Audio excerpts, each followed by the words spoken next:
Perfect. We will go ahead and get things started. We would like to welcome the 2018 Arnold Palmer Invitational presented by Mastercard champion Rory McIlroy here to the Media Center. Rory, you're going to be making your 8th start here. What is it like to be back, especially as a past champion?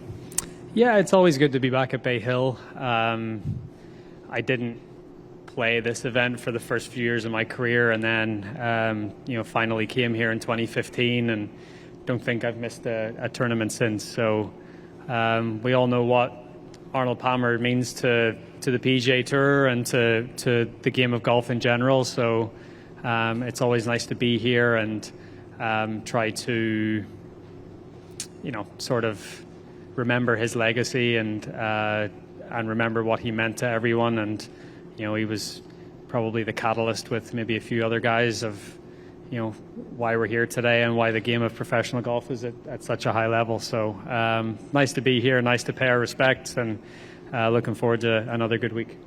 And as you stated, you haven't missed a tournament since starting, have 5 consecutive top 10s here.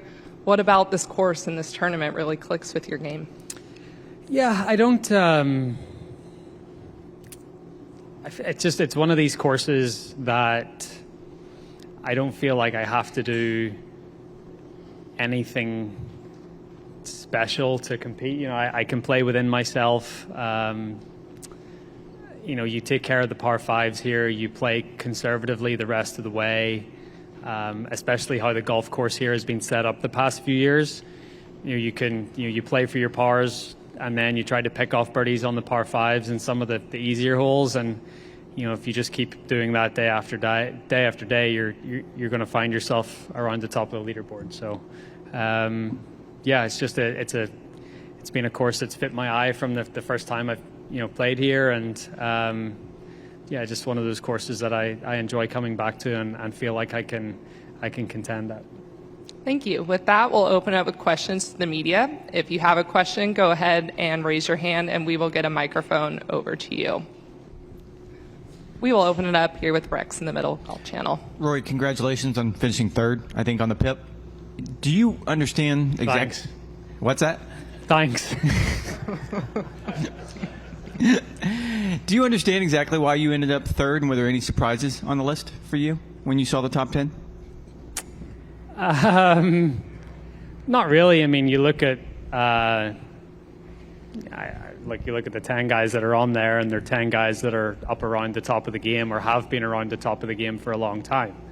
And yeah, obviously everyone's seen the 5 metrics that go into it and how everyone ranked in those metrics, and feel like it's a pretty self-explanatory system, and that's how the numbers sort of rolled out. And yeah, I mean, it's certainly not something that I'm checking up on every week and to see where I'm at, but it's I think it went the way most of us expected it to go.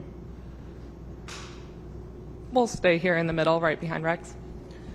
Rory, the second shot you had at 9, just for example, is the rough here as thick as you've seen it in the years you've played? Yeah, it's a different course setup this year. I don't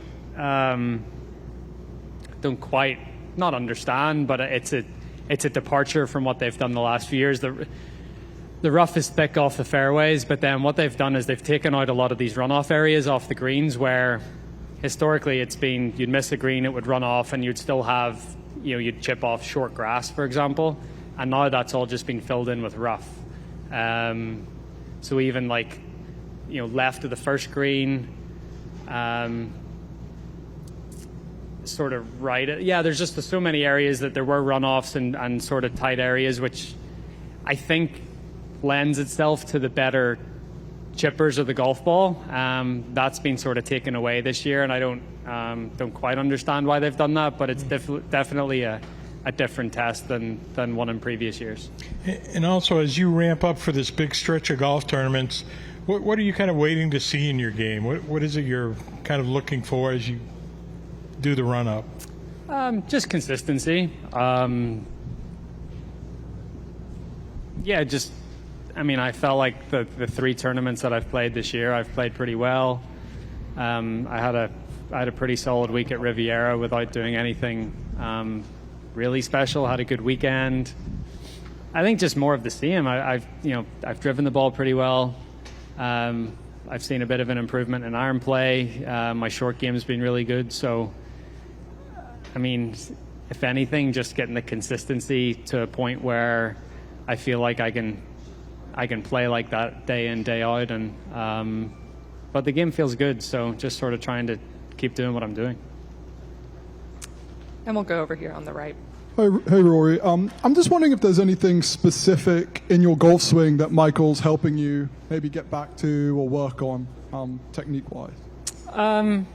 Yeah, I mean, just trying to get the club a little more neutral at the top. Trying to feel like I sort of have more awareness of what my left arm's doing in the backswing instead of what I felt like I've got so right-sided in my thoughts recently. So, trying to initiate the backswing with the left arm and the club going back and just letting that left arm sort of rotate up onto the plane. That's sort of what I've been trying to feel. And we'll go over here now, over to the left. Rory, this is Melissa Thomas with Florida National News. I asked Sahith this yesterday, so I wanted to find out from you as well. Obviously, there's usually a level of prep that each player goes through. So I wanted to find out for you, is there any particular difference in the way you prepare for Arnold Palmer, given how special this particular competition is and how historic this one is? Yeah, I mean, I think, as it was alluded to, this is my 8th start here. So, the golf course doesn't change that much year to year, so you sort of know what you're getting into or what to expect. But as I just mentioned, the golf course is set up a little differently than it has been in previous years. So, chipping out of that longer rough around the greens, I think, is something that needs to be an area of importance in preparation. So something where I'll probably go to the chipping green after this and just get comfortable chipping out of that longer rough because the previous events that I have played this year, I haven't really had to deal with that too much. So I guess it's just adapting to the conditions this week and trying to be as best prepared for those as possible. And now we're going to go back over to right here. Rory, given your stature and success in the game, I mean, it gives you a voice. Do you feel, though, that even if you weren't like a world-renowned golfer, you might still speak out about injustices you see? And why are you wired that way? Look, I'll only voice my opinion on things that I believe I'm educated in and believe that I have a right to talk about. So there's certainly things that I won't get into just because I'm not completely educated on that topic and feel like giving an opinion probably isn't the right thing to do. But when it comes to golf and PGA Tour stuff, and I feel like I'm pretty educated on that stuff, and I guess with that voice comes responsibility to try to do the right thing, and that's all I try to do. I try to make comments or speak about things to to do the right thing, and that's the reason that I'm maybe a little more outspoken than other guys in our game. But again, that only it doesn't go much further than the game of golf because I feel comfortable talking about that. But when you sort of delve into other things, I don't think it's my place to get into that. The golf course you mentioned, and you said you don't have to do anything special. I mean, easy for you to say, but I think 5 straight years, the scoring average has been over par. What do you think the difficulty of the course is for a lot of players? So I think if you look at the last couple of years, the course conditions have got very firm. It's been dry and it's been windy, and then that's lent itself to the course firming up and playing very tricky over the weekend. I think if you look at the progression of scoring over the last couple of years here, the scores have got progressively higher each and every day because the course is firmed up. It's got trickier, hole locations go in tougher spots. So, and then obviously you have guys at the weekend playing in and around the lead, and that's obviously more difficult to play with the freedom that you want to. So all of that combined, it's become one of the toughest tests that we face all year. And then this year, with the rough being as long and as thick as it is, it just adds another dimension to that. Up front with Doug. Speaking of education, I thought I read something about you once that you wanted to drop out of school in like the 5th grade. I did drop out of school in not the 5th grade. I dropped out of school pretty early, yeah. What does that say about you, if anything, that you've got this appetite for knowledge, for learning, for reading, and hated school? Learned my lesson. Yeah, I had no academical ambitions when I was a youngster, and I don't know. I think I got to a point in golf where I was all I wanted to do when I was young was play golf. Didn't care about school. Didn't want to go. Wanted to just go practice, play golf. And now all I do most every day is go practice and play golf. So I have other things that I want to do and hobbies, and I think as you get older you get interested in more things and you maybe just become a little more curious, and I've sort of become that way. And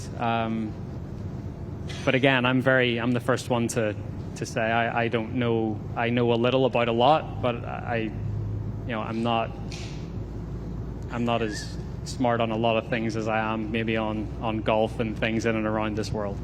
All right, and then one more golf question. I think Fincham, probably back in 10, had talked about this idea of somewhat of a world tour schedule, and also how difficult that would be to put together. They've been trying for a long time. Do you get a sense that given the dynamics of golf right now, that it could be getting closer to that, and do you think it would still be just as difficult to implement? So I certainly think there's been steps taken that have got us closer to that point.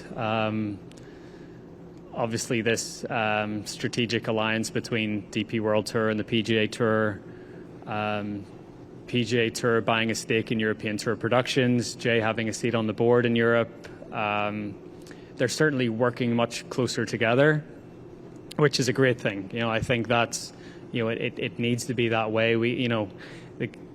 The game of professional golf, everyone needs to be trying to pull in the same direction instead of pulling against each other. And I think we're getting closer to that spot. I mean, I think it'll be easy for it's not as simple as this, but the guys at the PGA Tour could just literally walk down the street to the guys in the ATP and just have a chat about what they do, and it's two very, very different structures and different schedules, but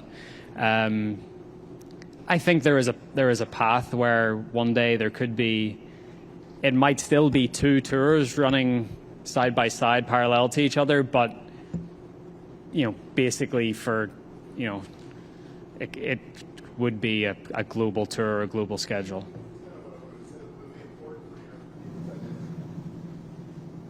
I think so. I think there's quite a long history and tradition and heritage there, and you go back to the formation of the European Tour wasn't that long after the PGA Tour. I think the European Tour was in the 70s, and PGA Tour was in the late 60s. So there is history there that you'd like to keep. We're going to go just behind Doug, over to Steve, and then to the back. Rory, just a bit off topic. For next week, it's generally accepted that the scariest tee shot is 17. I've talked to a bunch of players that say the second scariest is the 18th tee. Could you talk to me about how scary that is and the challenge of the tee shot on 18? Yeah, it's I would argue 18 is scarier than 17, but it's you got to commit. I feel over the years, it's not a bailout to the right, but I think if you do hit it down that right side and avoid the water, you can still get it up around the green and try to make a 4. But it's an intimidating tee shot, right? It's what Pete Dye does with his golf courses. He makes it very visually intimidating. I've always played that hole aggressively because I'd rather I'd rather have to hit one very difficult shot to make the whole play easier than have to hit two difficult shots. Like guys hit, say 2-iron off that tee and they're still left with a 5-iron into that green. I'd rather hit driver and a wedge, but it just means you have to hit a really good drive. So that was sort of my strategy when I won there in 19. And if you do bail out to the right, I feel like you still have a decent chance to make a 4. We're going to stay here on the right in the back. Rory, the tee shot at 6 here is one of those that invites you to bite off as much as you can stomach. What's your comfort zone on that tee? And then as you get to the tee every day, what's the thought process as whether to move forward, move back, that type of thing? Yeah, so I would love this. I'd love this, the wind that we have at the minute, this north wind, to continue to keep blowing. I know it's gonna switch, but at least with a north wind, it's back into the wind, so you can't go as far left as you want to, so it makes the decision for you. When you start getting it downwind, that's when you've got some decisions to make. So, and it's tough, that downwind, because you want to take on an aggressive line, but then if you hit it good, you're going to run out into that thick rough on the other side. So, yeah, I mean, for me, it's all wind dependent. Even Bryson last year, I mean, it was pretty heavily downwind. He was able to take the line that he took. But yeah, I think it's one of those, you hit what you're comfortable with off the tee. You try to get that ball on the green in 2. You take your 2 putts and make 4 and get out of there. It's just one of those holes that you keep it dry. You play pretty conservatively, and you're going to walk off with birdie more times than not.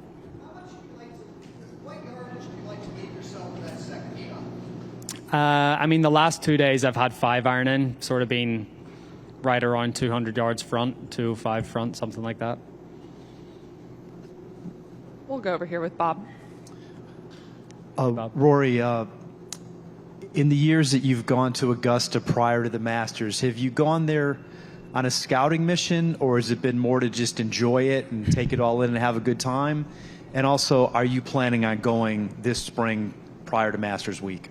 Yeah, I used to go on scouting missions and go for prep, and now I usually just go for the wine. They've got a nice wine cellar there.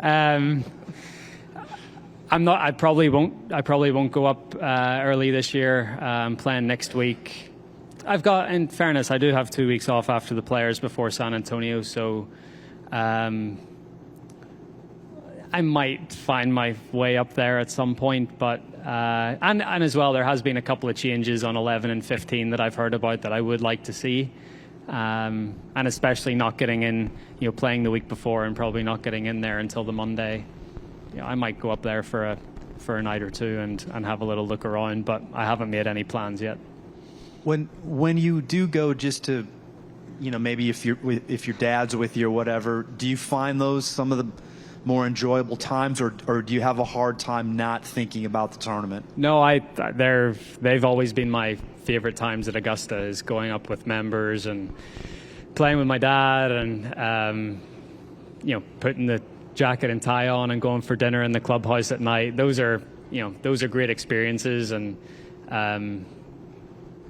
I think that, along with probably a few other clubs, is they're the sort of best experiences in golf, to share those with friends or family, with my dad and stuff like that. So I enjoy going up there, and I can definitely separate the two. I can enjoy my time there and just play the golf course and have a good time, and separate that from what I try to do 1 week every April.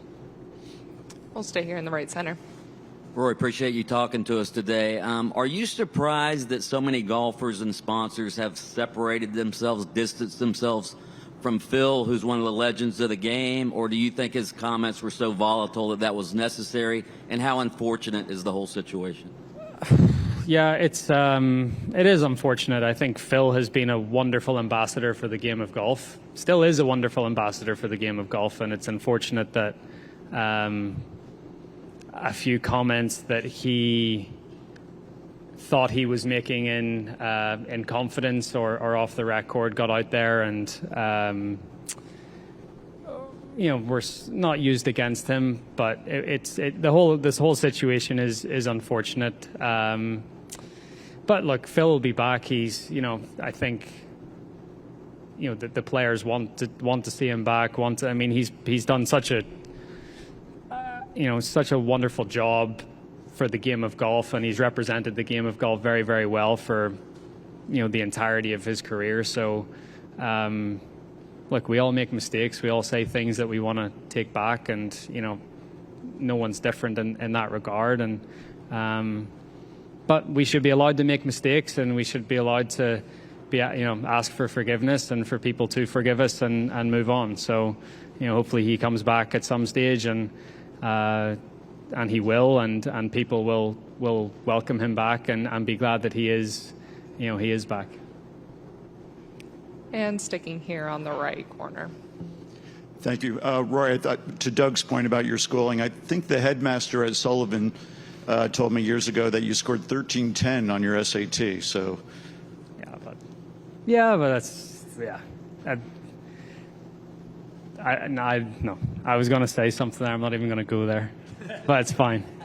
Something like that. Yeah, I did take the SAT to get into college over here in America, and then I thought better of it and decided that I wanted to make money sooner.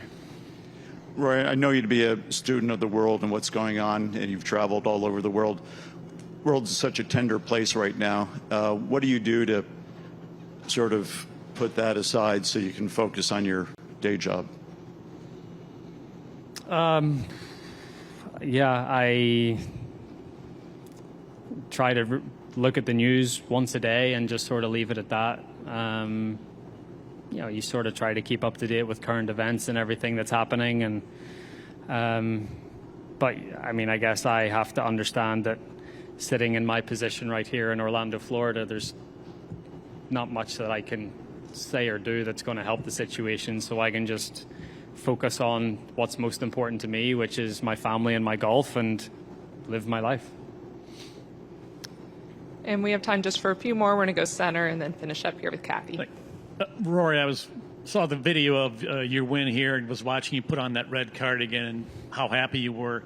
Can you explain what it was like to put that on, and where's that sweater now, and what occasions have you maybe broken it out to wear since then? So it's in my wardrobe. I have not broken it out since then. It's a little scratchy. It's not it wouldn't be that comfortable on the skin, but it's obviously very, very nice to have in the wardrobe.